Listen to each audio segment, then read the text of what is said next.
You mentioned rap, so now we have to talk about it. Let's do it. The elephant in the room is that I have tweeted many times about how much I hate rap. So my view of this is shaped by the fact that I have the cultural profile of a Bond villain, meaning that if I drank alcohol, it would be brandy from a snifter. I've played classical violin since I was 5 years old. I own a nice violin. My dad is a professional pianist. We play Brahms together. And so I grew up listening to classical music almost entirely, some Broadway, maybe, so well, not maybe, so a lot of classic jazz like Oscar Peterson. But apparently, number one, do you think that it's racist not to like rap? Because I've been told that if I do not like rap, then this is because I do not like black people, which I find shocking since I particularly like jazz, which is a black art form.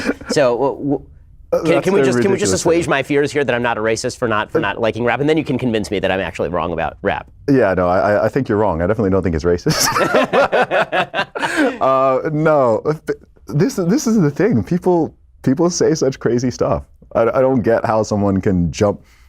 Also, Twitter has changed in radical ways. Like, it used to be that 10 years ago you could make a joke about rap not being music, and you're stupid if you disagree, and people are like, oh, that's a joke. Yeah. And now it's like, no, you meant that you hate black people. It's like, whoa, where did that come from? People really read non-existent malice and non-existent interpretations into things people say. It's just a weird trend, which I do hope goes away, because it's really annoying. And also it makes it difficult to take those words seriously, okay? If someone, you're an Orthodox Jew, if someone says that you're a Nazi or you're a white supremacist, or I've been called a white supremacist, if someone's, calls everything racist, everything sexist, then it really dilutes those terms to the point where I don't even know what these things mean anymore. Everybody's been called far right, everybody's been called all right. If someone actually is legitimately far right or a legitimate neo-Nazi, I'd like to know, who that person is. But if you're just going to call everybody that, then you're just providing cover for the real bad guys. So I do wish people would kind of chill on that kind of rhetoric. Okay, so my case against rap is, I have the musical case against rap, and then I will get to the cultural case against rap. So the musical case against rap is that, in my view, and the view of my music theorist father who went to music school, there are three elements to music. There is harmony, there is melody, and there is rhythm. Okay. And rap only fulfills one of these, the rhythm section. That there's not a lot of melody and there's not a lot of harmony. And thus it is basically effectively spoken rhythm. And so it's not actually a form of music, it's a form of rhythmic speaking. And thus so beyond the subjectivity of me just not enjoying rap all that much, it's what I've said before is it's not music. So tell me why I'm wrong. Well, there's certainly melody in the beats, and even some rappers rapping/singing certainly has melody. I'm not a particularly melodic rapper myself. There are artists who sort of sing rap a lot more, but I'd certainly say in terms of the production, there's a lot of harmony and melody in there. In terms of rapping itself, obviously rapping is a different art from singing. So the focus is on the rhythm rather than on the melodies and the harmonies by intention. Otherwise, you'd be singing, right? I'm not too great at harmony and melody, and nobody would pay to see me on stage singing. But in terms of the lyricism and the rhythm, that's really where the skill lies. So as an art form, it's a really unique form of music in a lot of ways. One, I think, is that you've just got the space to express yourself. And in hip hop, you can really rap about anything. You can make a song about absolutely anything. You can make a political rap song.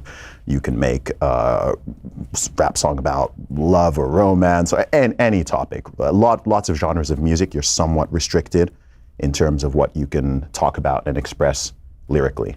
Whereas in hip hop, that's just totally wide open. And as I'm sure you know, people use that for a whole bunch of different things. You've got your gangster rap, you've got your positive sort of conscious rap, you've got your deep stuff. You can tell life stories, you can just share opinions on pretty much anything. And so it's really, really unique in that sense. And yeah, I think it's a little bit like, they're very different music forms, but I think it's a little bit like country in that regard, in the way that you can kind of make a song about anything, and the people who write the lyrics tend to be the same people who perform them. Whereas in genres like pop and even rock, it's not uncommon to have a separate songwriter who then provides that to the person who sings it. So with hip hop, what you're really getting is the artist's own expression. So I can go away, I could write a song, and what someone's listening to is really just the mind of Zuby, just like they can listen to this conversation, this interview, and they're getting what's going on in my mind. It's the same if they go and they listen to the lyrics of my songs. They know, okay, this is the story he's telling, this is where he's coming from, that's where his heart is. In terms of the music aspect to it, whether or not you like that and it vibes with you and you're feeling with that, right, I mean, that's subjective, that's totally subjective. So my other kind of artistic criticism of rap is maybe a stereotype about how rap is written. So I have this kind of theory, and it holds true across all musical form, which is that art and craft are not in opposition, but very often they seem to be placed in opposition, meaning there's, and this leads to my criticism of rock along the same lines as my criticism of rap, which was that rock was an actual degradation of skill for music from jazz, which was actually a degradation of skill from classical. That the amount of talent and work, mostly work, that you have to put into mastering a classical instrument is a lot higher than the amount of talent that and work you'd have to put into playing 3 chords in a rock song. And so when it comes to the lyrics in rap, maybe, I'm sure, part of it is because I just don't have a lot of experience listening to a lot of rap. But it seems like that there's a lot of praise that's put out for particular rappers who it seems to me are doing something that doesn't seem innately very difficult. It doesn't seem like the lyrics have exact rhyme. I have this criticism of in musical theater, this is one of my criticisms of Lin-Manuel Miranda, actually, is that he doesn't use exact rhyme enough. He uses near rhymes, and he uses sort of easier forms of rhyme very often and stacks lyrics in order to make things sound more complex than they are. And then you watch movies about rap, and it seems like somebody just gets up on the mic and they just go. And and how much work actually goes into crafting a rap lyric? How much time has to go into figuring out the rhythmic scheme and the rhyme scheme? Because I think that would change my opinion somewhat on how rap is constructed. Sure, this really depends on the rapper, to be totally honest with you. There are rappers who I would totally agree do not spend much time or thought or energy in crafting what they're saying, right? They'll just put something together, and it's a very basic rhyme scheme, and they'll just go there, and it'll be quite repetitive. In terms of the content, there's not really any decent message in there. They're not telling any story. They're not using any clever wordplay or anything like that. So to me, that's what makes a bad rapper. If you were to take a great rapper, I don't know, Nas, Eminem, Jay-Z, someone like that, whose lyrics are a lot more complex and in-depth, then, I'd like to, or myself, of course, I'd like to think a lot of thought goes into it. A lot goes into it in terms of the rhythmic patterns and what you'd call the flow, which is essentially how you ride the beat. So if you've got a beat that's faster tempo, you might rap at double the speed and have you're essentially using your voice kind of like a percussive instrument. It might be more comparable to drumming, say, than to in terms of the delivery. Right. But then in terms of the actual lyrical content, for me, that for a great artist, that's where the real thought comes in. And again, when it comes to hip hop, if you're making a hip hop song, average rap song probably has 8 to 10 times the amount of lyrics, if not more, as pretty much any other genre. So you've got a lot of stuff. Typically, you'll have 3 16-bar verses. So you've got a lot of space to say a lot of stuff if you want to. I mean, some artists don't say much. I like to think, in all my songs, I put a lot of thought into what I'm saying and the message I'm trying to communicate out there. And there's a lot of wordplay and a lot of metaphors and similes and just trying to do clever stuff with the writing. So again, I think that the real answer to that is it depends on the rapper. Just like you could have somebody who does a very basic form of dance or playing an instrument, and they're just, okay, I'm going to just play the piano like that. Finger, yeah, like that, versus someone who's a proper virtuoso. You do get the same thing in hip hop and with rap. It's funny with my parents. My parents used to be a little bit disparaging of rap and hip hop until I started doing it, and they saw me performing and were like, "How is he doing that?" That's where they're really like, "Okay, that's a talent." Okay, so let's talk about the cultural critique of hip hop and rap. So for a long time in the United States, there's been criticism, and I think some of it is well founded, about the messages that are purveyed by hip hop and rap. And there are folks like Candace Owens on the right who have critiqued my critique of hip hop. They've said that I'm not really seeing a lot of the deeper messages in hip hop. She particularly likes to talk about the value of capitalism and success in hip hop. She says that, like, to cite the Trump example, the emulation of success in hip hop is really strong, and she sees that as a strong positive. From the outside, when I listen to hip hop, I don't hear a lot of family-oriented messages. In fact, I hear a lot of messages that are degrading to women. I hear messages that push violence, that are disparaging to the police. I hear messages very often that seem to treat relationships between men and women as something disposable or glorify mistreatment of women. And that's not a criticism of your art, because obviously I want to discuss your messages in a second. But the art form overall, which obviously has a major impact, not just on black young people, but is disproportionately listened to actually by white young people. I don't particularly like a lot of the messages that I hear in hip hop. By the way, I've made similar criticisms of pop music, which I think does a lot of the same things. What do you make of that particular critique? You're not going to get a lot of pushback from me on that one, because I think you're correct. Especially in terms of the popular mainstream stuff that gets pushed out there hard, a lot of the stuff that gets the promotion that people will hear on the radio or in nightclubs and stuff like that, a lot of it does have a lot of negative messaging.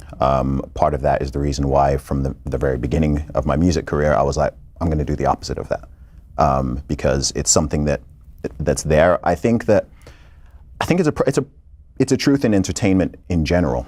I don't think that's something that is, I think compared to other genres, you might get more of that in the hip hop art form. And I think a lot of that is, down to the artists and where they're coming from and whatnot. But a lot of it is also what people want to, it's a weird supply and demand thing as well. This is something I've questioned myself for a very long time, is how much of this is what people are demanding. And so artists are just continuing to supply it because it works. People might say, oh, we don't like the misogynistic messages, we don't like the drugs, we don't like the violence, but people are dancing to it and buying it and purchasing it, and so people are going to keep on making it. So I don't know how much of it is just that versus how much is, record companies and people in power in the entertainment industry and whatnot wanting those to be the messages that get the push out there, because there's a lot of positive hip hop out there. There's a lot of positive hip hop that's not degrading at all, that's non-violent, that's not profane, but a lot of the time it doesn't get the same push, it doesn't get the same shine, it's not being embraced by all these mainstream channels, and that's something that for 20 years I've been looking at and thinking, that's interesting. Why is that? So I don't really know how much of it is artist-driven versus fan-driven. Beyond hip-hop, like I said, I think it's an issue in entertainment in general, whether you're talking all forms of music, certainly pop music as well, like you said, video games, movies, TV. There's a lot of stuff that's put out there which is certainly questionable. And it's a funny one for me, because to some degree I'm like, it's just entertainment. And, the truth is, for whatever reason, we humans, I think especially guys, do like, to some degree, we do like violence. We do like sex. We do like all that. We do like gangster movies where you're kind of rooting for the bad guy and whatnot. Which that doesn't mean you go out there in real life and that's the way. Right. No, you go out there and you behave that way. You see this thing when people are saying, "Oh, do violent video games cause people to commit violence and stuff?" The evidence doesn't seem to show that's the case, but I'll do stuff in a video game that I wouldn't dream of. I wouldn't dream of doing in real life. I mean, I don't even swear. I've been listening to profane hip hop for the best part of my life, and I don't even cuss. And I get people who are like, how can you listen to all this and you don't even, and I'm like, it just doesn't affect me. It's just entertainment to me. It gets me pumped up to do my workouts in the gym or whatever. So I know myself personally, I'm certainly able to separate that. Can everybody do it? I don't know really. How much effect does it have on people? I don't know really. I do wonder whether rap does, just as an art form, because it is verbally based, as opposed, like you can listen to a pop song and you can sing the pop song without knowing any of the lyrics. Yeah. Whereas it would be impossible to do that with a rap song, because obviously the lyrics are the entirety of the song, or at least the vast majority of the song. I wonder if the verbalization and the identification with the words is stronger in hip hop than it would be with other genres, for example. It could be. I mean, the way I look at it, to be totally honest, is I make positive, inspirational, motivational hip hop music. And I've had people tell me in real life and online that they've been directly influenced or inspired in a positive way by my music. So if that can exist, it must be possible that the opposite can also exist, and that there can be negative influences and impacts from certain messages being put out there in hip hop and other forms of art.